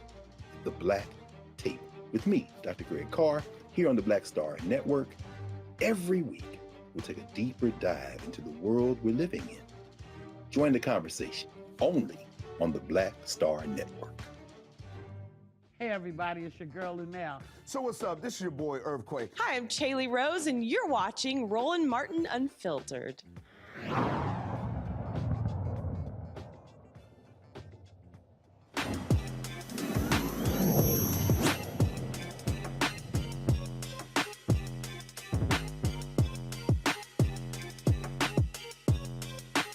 In our Tech Talk segment, have you ever looked at an app and said to yourself, I can create something better than that, but you just don't have the technical know-how, the technical skills to do it? Well, my next guest from Fresh Tech Solutions can walk you through the process of creating your own app. Joining us from Houston, Texas is Fresh Tech Solutions Executive Officer Daryl Norris. Daryl, how are you doing? Good. How you doing today, man? I'm doing outstanding. Okay, so talk us through it. What do you guys do? How are you teaching people how to make their own apps? So we're actually making apps. I've been making apps for about 10 years. So we have a full development team. We do like to take people through that process of, we get a lot of people with ideas that come and, they don't have any guidance on how to do that. So we like to take those ideas, formulate a pitch deck, try to get them connected to investors so they can come back and get the app developed. All right, and so kind of break that process down a little bit for people, because when you're going from the idea phase to actually getting the app developed, walk us through a little bit, just kind of step by step, what that process will be like if somebody has an idea, if they contact you toward then finally getting the app out. Definitely. So it is a process. It's a long process, simply because every idea we have is an actual business. So we have to do all the research behind it, as far as breaking down the competition analysis, the go-to-market strategy, the financial projections. So it's not just. We're different from the other app companies because we're not just building an app, we're actually building businesses. So once they go through that process of actually figuring out how this will work as a business, then we can get to that wireframing session. What would each screen look like? A lot of these are, on paper, we have lots of whiteboards at the office. So actually mapping out what screens is actually going to look like, what happens when you click on this. And then from there, we just work our magic on the development side. And so it's more than just creating the app. It's actually creating the entire business plan for the person, creating the logo, creating the name, those sorts of things. Correct. All right, and so with that, what sorts of apps are available? Is it just anything under the sun that you outsource out? Or is it something where you have a particular set of templates where people kind of choose from those sorts of things? So that's a great question. So we have two different levels. I call them the business level and the idea level. On the business level apps, we do have, it's pretty much template based. So, this can be anything from churches to chambers of commerce to mobile detailing companies. But we also get all of these ideas, the next Uber or the next Snapchat, whatever it may be. Those are going to be fully custom developed apps. All right. I'm going to bring our panel in to join this conversation because Scott, I think all of us look at something, we say, man, I could have thought of that like 5 years ago. What do you think needs to happen for more people to take advantage of companies like this that can help you develop going forward? Well, I think just knowing that they exist out there. I was just thinking as I was listening to Tech Solutions, our guests, and I was thinking, okay, if I was going to build an app, who would I go to get that type of service or that type of assistance? So exposure is just really important. The other thing I was thinking about was, okay, so we have major companies who have these apps, and they seem to turn around these applications or create these apps within, it seems like 30 days, 60 days, quick turnaround. do they just have that expertise? Or for someone like me who has an idea, you suggested that it takes a lot longer vis-a-vis the business application and then the technology behind the app too. Can you reconcile those two kind of scenarios? Major company comes up with an app, there's an app for that. And then someone like me who may come to you and say, I got this concept and I want to start this business and I want you to help me. Oh, that's a great question, man. And so it is two-sided. So the main reason that that we're not able to get those apps out to these smaller companies is pure funding. The big companies, they have the money to hire, they can pay six figures for an app and not think about it. The average founder, the average Black founder, they don't have the access to that capital. And that's kind of why we started. We actually started as a straight app company, but we determined that we needed to help these people get in front of these funding before they can get this app developed. So yes, funding is How much does it cost? How much does it cost to create an app if I contract with you? Because that's huge. You're right. I mean, you can get me in front of funding, but if I come to you with a concept, and let's say I have the means, how much would it cost for me to work with you to create an app for A. Scott Bolden? So Google, it's a great question. Google says the average app development cost is $50,000 to $300,000, which is a huge range. Damn. On those business level apps, we're able to do them for I don't know if I want to spend all that on you. I want you to be successful, but I don't know if I want to spend all that on you. Scott, But keep rich already. Keep For talking. the rest of it, Scott already got money. Continue. Go on, ask your questions. I'm sorry, but you've been very helpful to me. No worries. All right, Kelly, do you have a question? No, I'm just looking through the website right now. I'm looking through the website right now, and you clearly do more than just mobile app development. So could you explain how, like, not just your other services, but how they all integrate with, app development if they need to, how you can silo each one, just talk a little bit about each of your services. Definitely. So the names, we always start with a name storming session. So if an idea comes, somebody had a dream last night and they don't even have a name for their product, we actually do surveys and do the naming of that. After naming is branding. We don't do logos. We do branding guidelines, multiple logos, mock-ups. So that's the second process. The third process is that pitch deck. In which that's the most important piece of all of this, because that's what business owners really learn about their business. They really learn how it's going to make money. How many people do I need to sell this to? How many people do I need to download the app in order for this to be successful, and we can get our investors their funding back.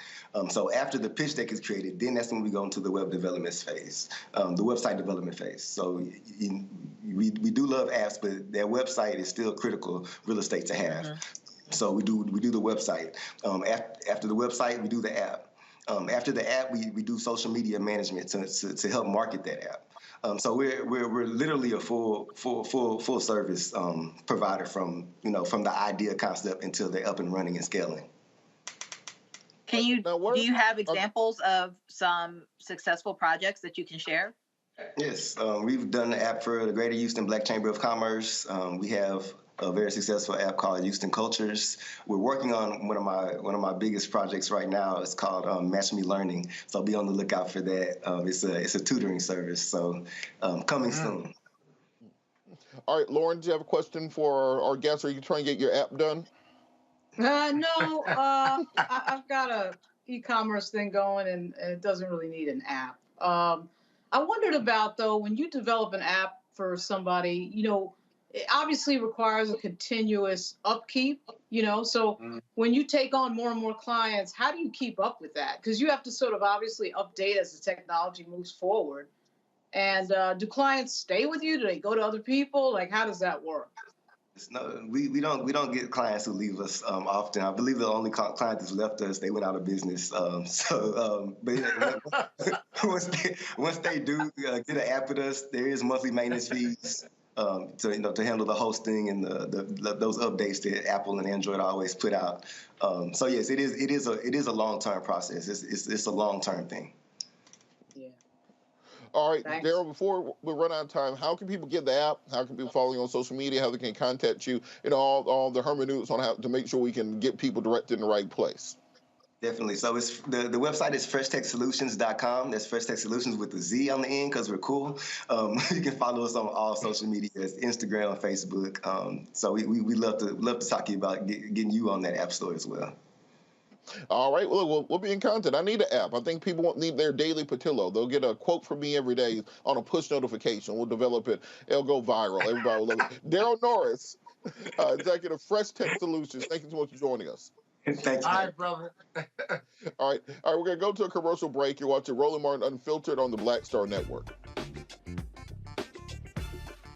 Folks, Black Star Network is here.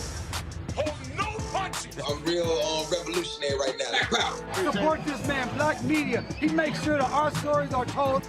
Thank you for being the voice of Black America, Roland. Stay black. I love y'all. All momentum we have now, we have to keep this going. The video looks phenomenal. See, there's a difference between Black Star Network and Black-owned media and something like CNN. You can't be Black-owned media and be scared. It's time to be smart. Bring your eyeballs home. You dig?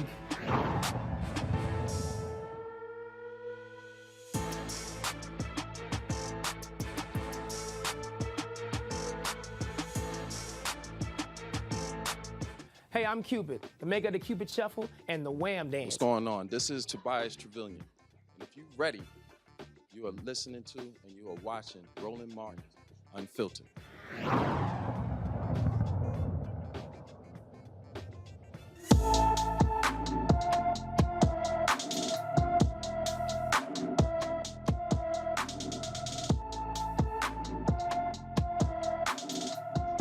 Today on Black and Missing, LaJourney Farrow, 21-year-old LaJourney Farrow was headed to a Las Vegas beauty pageant on February 10th. She hasn't been seen since. The Greensboro, North Carolina native is 5 foot 6 inches tall, weighs 115 pounds, with black hair and brown eyes. LaJourney has an infinity tattoo on her wrist. Anyone with information on LaJourney Farrow's whereabouts should contact the Greensboro Crime Stoppers at 336-373-1000. That's 336-373-1000. Of course, we hope for her safe return home to her family as we continue to highlight African American women who have been missing around the country. Also, we had to talk about Ahmaud Arbery Day. That's what they are calling today. Today is the 2-year anniversary of his tragic murder down there in Brunswick, Georgia. Today officially marks exactly 2 years from his heinous murder while jogging in the South Georgia neighborhood. The world watched as 3 men accused of killing him were convicted for a second time, this time on for federal hate crimes charges today. The family members and friends gathered to pay tribute to Ahmaud's life and legacy. Arbery's mother, Wanda Cooper Jones, announced a scholarship in her son's honor and thanked her supporters while she fought for justice for her child. We believe in helping to create opportunities for young Black men to further their education, to start a business, to simply build a life, something Ahmaud did not have a chance to do. Justice goes beyond judgment made in a courtroom. Justice ensures every child, no matter of his skin color, his socioeconomic situation, is safe and has equal opportunities to realize their dreams.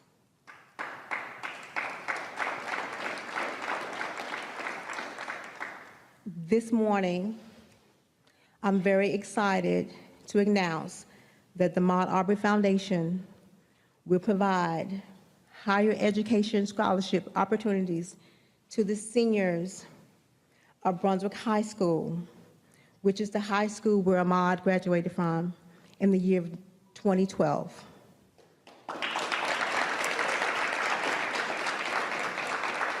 For the first year, we will award 6 scholarships of $3,000 each.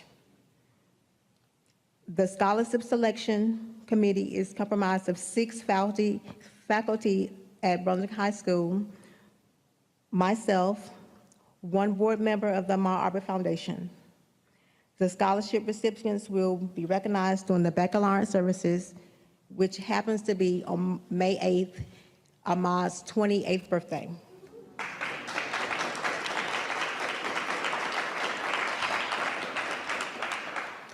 As we all know, nothing will bring my son back, but I know that God wants us to repurpose the pain, my pain, into service to make life better for other young men like Ahmaud. It is my honor to serve others in this way, in recognition of my son's life. Let us always remember Ahmaud Arbery. Thank you. For more information about the Ahmaud Arbery Scholarship, go to ahmaudarberyfoundation.org.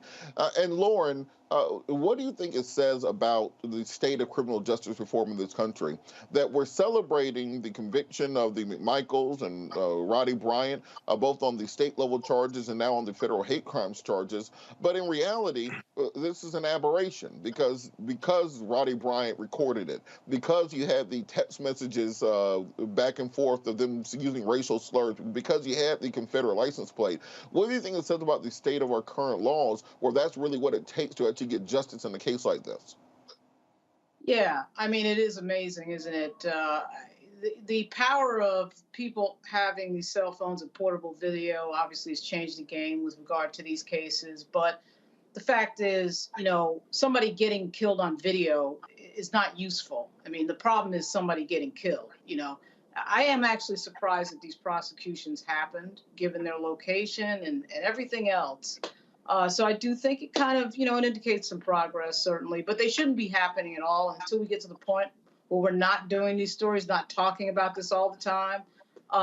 There really isn't any real progress because just because there's prosecution and just because it's on video and just because there's evidence, it shouldn't be happening in the first place. We shouldn't be talking about these things. Every week, every day, it's a new incident, and they continue. And the Amir Locke thing is another one that happened recently. So I don't know really what it says. It's really hard to tell unless you put a long lens on it. There does seem to be some progress, but at the same time, these people are dead. They're not coming back. And that's the real problem here. The way that he was treated, minding his own business, and the fact that these guys thought they can get away with this. Kelly, do you think this is a sign of progress? I'm sorry, you broke up a little. What is a sign of progress?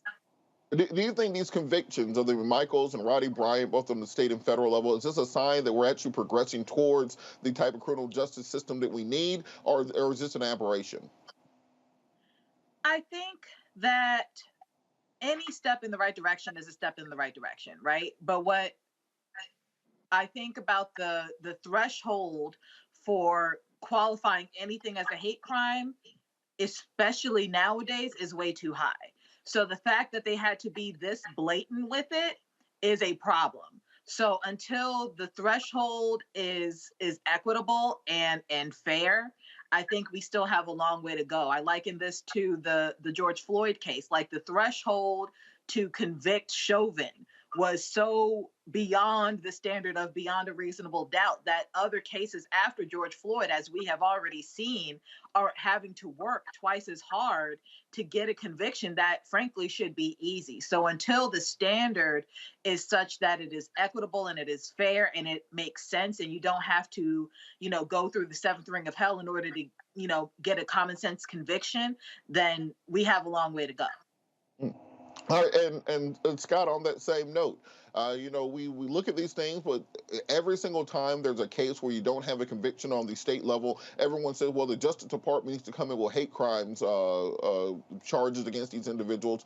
What does it say that now we see what it actually takes to get a hate crimes conviction? Will we start seeing more prosecutions? Yeah, but it's all about the facts in each case. And I understand the frustration of my fellow panelists, but in the end, if you commit murder, and you want the Civil Rights Division of DOJ to prosecute it as a hate crime, you still got to have facts and evidence to support that manifest that race was the root cause of this killing or the abuse or of the assault or whatever the crime is. You can't get around that. Even if you were to rewrite the law in the end, scienter, intent, racial intent is still going to be there to make that difference. You're simply going to have that. And so I don't think that's going to change. What I do think is that in the end, until the police, until white America understands and is fearless or not afraid of addressing the race question, if they are not afraid of Black people, then you're going to see some progress. But we're a long way from there because white privilege prevents people that don't look like me from really deeply appreciating what it's like to be Black in America, what it's like to drive in America, what it's like to drink water or to sell lemonade or to ride on a bus or a train or to get stopped by the police. They have to have and be open to appreciating how difficult it is, the fundamentals of being Black in America for Black men and Black women. Because until you appreciate that, and until you see me as a human being, right? You wouldn't shoot me if you were the police, if you saw me as a human being, regardless of how much you believe in humanity, you wouldn't keep killing me and my brothers and sisters. And so as a result, it is a long road, right? The hope is that despite the lack of legislation, we can't even get criminal justice reform, which is really should be a priority of the Democratic Party. That's another discussion. But the reality is that we got really tough race issues. And until we engage in that dialogue, right, that fearless dialogue, that painful dialogue on a mass scale, we're going to continue to see Black and brown people, men and women killed for the most mundane reasons of engagement. And that's sad and it's offensive, but we got to keep working at it, whether it's through legislation or through something else, in order for America by 2043 to fulfill its dream of freedom, justice, and equality for not just people that don't look like me, but for people that do look like me. I think you're right about that. And you know, with that, I think that was a good show. Got to thank our panel, Kelly Bethea, Lauren Victoria Burke, and Scott Bolden, and all of our guests who joined us today. Thank you guys for joining us. Brother. Hey, look, thanks. Look, Roland got to let us do this more often. We'll just all come hang out. We'll get that white Henny you got in the desk behind you. We'll be on at it. Big thanks for joining us here on Roland Martin Unfiltered, streaming on the Black Star Network. If you haven't done so yet, download the Black Star Network on all of your devices. If you would like to support us, you can continue to bring your stories to us. Look, Roland got all the stuff where you can contribute. Click on one of those things, send a check, do all that stuff, make sure you contribute. I'm Robert Patillo. Roland will be back tomorrow. Have a great night. Holla.